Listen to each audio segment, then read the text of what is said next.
আসসালামু আলাইকুম। লাবিবস মম চ্যানেলে আপনাদের সবাইকে স্বাগতম। দেশ এবং দেশের বাহিরে যে যেখানে বসে আমার এই ভিডিওটি দেখছেন, আশা করছি সবাই অনেক ভালো আছেন।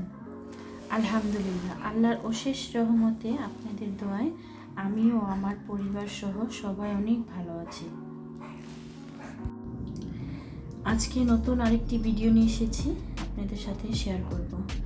আর ভিডিওতে দেখতে পাচ্ছেন আমার বড় আপা সে লাবিবের বাবাকে একটি গাছ থেকে পাকা পেঁপে এনে দিয়েছে।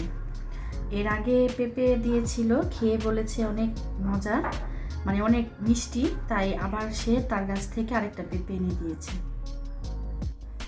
আর লাবিব আম অনেক পছন্দ করে, আর ও ভেবেছিল এটা হয়তো আম, কিন্তু এটা পেঁপে। তারপর ও অনেক মজা করেই খাচ্ছে। সন্ধ্যার পর আবার আমি পিঠা বানাতে চলে আসলাম। পিঠা বানাতে যা যা দরকার তা লাবিবের বাবা আর আমি গুছিয়ে নিচ্ছি। দেখুন আপনারা, আমি নারকেল কত সুন্দর করে কুড়িয়ে নিয়েছি। আর নারকেল কোড়াতে যে মেশিনটা, এটা আমি কিনে নিয়ে এসেছি। আর এটা দিয়ে কোড়ালে এরকম চিলচিল হয়, আর এই চিলচিল হলে আমার অনেক ভালো লাগে। আর কুচাই নেই আমি, কারণ কুচাইলে একেবারে চালের গুঁড়ির সাথে মিশে যায়। আর দেখতেই পাচ্ছেন আমি এখানে অনেকগুলো চালের গুঁড়ি করে নিয়েছি। আর এতগুলো তো আমাদের আর এখন লাগবে না, কিন্তু আমার বড় আপা যখন আমাদের বাসায় বেড়াতে আসবে, ভাইয়া আর আপা, তখন এগুলো দিয়ে আমি আবার পিঠা বানাবো। এজন্য একসাথে অনেকগুলো করে নিয়েছি। আর আমি চালের গুঁড়িটা করেছি, পোলার চাল দিয়েছি 2 কেজি, আর আতপ চাল দিয়েছি 2 কেজি। চালের গুঁড়ির সাথে আমি লবণ আর গুঁড়া দুধ দিয়ে ভালো করে মিশিয়ে নিচ্ছি। খুব ভালো করে মিশাতে হবে।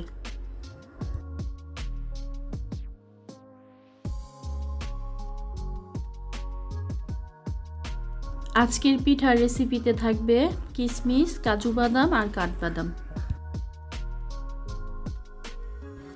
পানির পরিবর্তে আমি দুধ দিয়ে মিশিয়ে নিব। আর এটা ছিল গরুর দুধ, এটাকে আমি আগে থেকেই জাল করে রেখেছি, জাল করে ঠান্ডা করে নিয়েছি। আমি দুধটা একটু করে দিব, ছিটিয়ে দিব, আর মাখাতেই থাকবো। যত ভালো করে মাখাতে পারবো ততই আমার মনে হয় পিঠাটা নরম হবে, সফট হবে। মোট করে দেখব দলা হয়ে গেছে, তারপর আবার চাপ দিয়ে হাত দিয়ে ভেঙে দেখব যে গুঁড়ো গুঁড়ো হয়ে পড়ছে, তখনই ভেবে নেব আমার পিঠা বানানোর জন্য চালটা রেডি হয়ে গেছে। এখন একটি চালনির সাহায্যে আমি ভালো করে চেলে নিব। আর আপনারা এখানে এই চালনি দিয়েও নিতে পারেন, কিংবা মোটা ফাঁকা যে চালনিগুলো আছে ওগুলো দিয়েও করতে পারেন। আমার এটাই ছিল, আমি এটা দিয়েই করেছি। চালা শেষ করে নিয়ে এখন আমি ভাপা পিঠা বানাবো। সেই পাতিলটা ধুয়ে পরিষ্কার করে নিচ্ছি, কারণ ভিতরে তো আর ধুতে পারবো না। তাই পানি দিয়ে কিছু পানি দিয়ে গরম করে নিয়ে, গরম পানিটা ফেলে দিয়ে আবার আমি নতুন করে পানি দিয়ে দিলাম। মেয়ের বান্ধবীরা মেয়ের সাথে গল্প করছিল, আর এর মধ্যে আমি এসে বলেছি আমার মটরশুঁটিগুলা বেছে দাও, আর না বেছে রাখলে নষ্ট হয়ে যাবে। আর দেখুন আমি কিভাবে পিঠা বানাচ্ছি। প্রতিদিনের মতো আমার প্রিয় আপুদের ছোট্ট একটি কথা মনে করিয়ে দেই। এখনও যারা আমার ভিডিওটিতে একটি লাইক দেননি, প্লিজ একটি লাইক দিয়ে দিন। আপনার ছোট্ট একটি লাইকের কারণে অসংখ্য ভাইয়া আপুদের মাঝে আমার ভিডিওটি ছড়িয়ে যাবে। আমার ভিডিওটি না টেনে সম্পূর্ণ দেখার জন্য অনুরোধ রইল।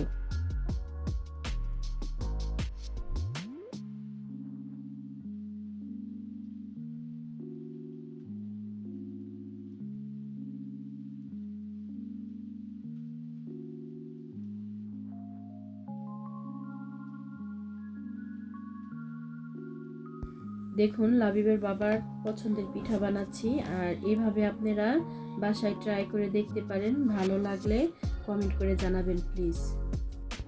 আমার এই ভিডিওটি যদি আপনাদের ভালো লেগে থাকে তাহলে আমার চ্যানেলটিকে সাবস্ক্রাইব করে দিন। পাশে থাকা অল বাটনটাকে অন করে রাখুন, এতে করে যখনই আমি কোনো নতুন ভিডিও ছাড়বো সাথে সাথে আপনাদের কাছে পৌঁছে যাবে। এখন আমি পিঠা নামিয়ে নিব, আর ভালো করে হয়েছে কিনা হাত দিয়ে চেপে দেখে নিব। নামিয়ে দেখতেই পাচ্ছেন আপুরা কত সুন্দর হয়েছে আমার পিঠাটা।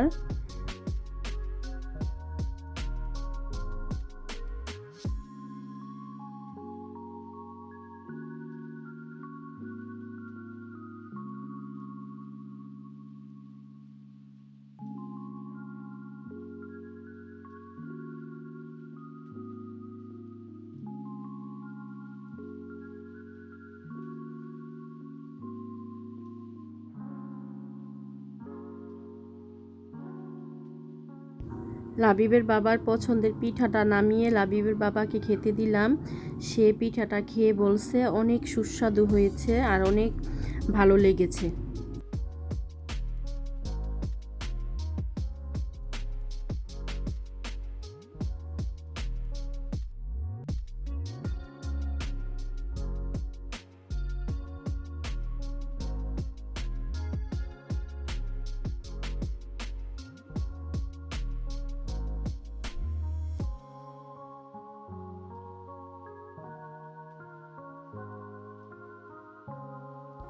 মটরশুঁটি বাছতে দিয়েছিলাম, মটরশুঁটি বাছা শেষ।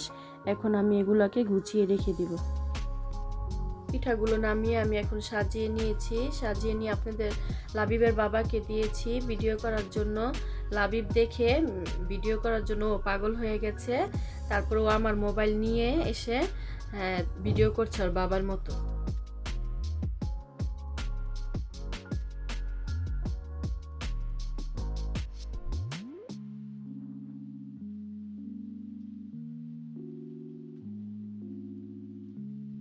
দেখুন আমার পিঠা সবগুলো বানানো হয়ে গেছে, আমি সাজিয়ে নিয়েছি। আর দেখতে কেমন হয়েছে আপনারা কমেন্ট করে জানাতে পারেন।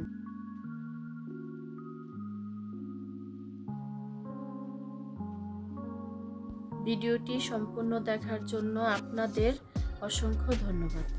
আসসালামু আলাইকুম, আল্লাহ হাফেজ।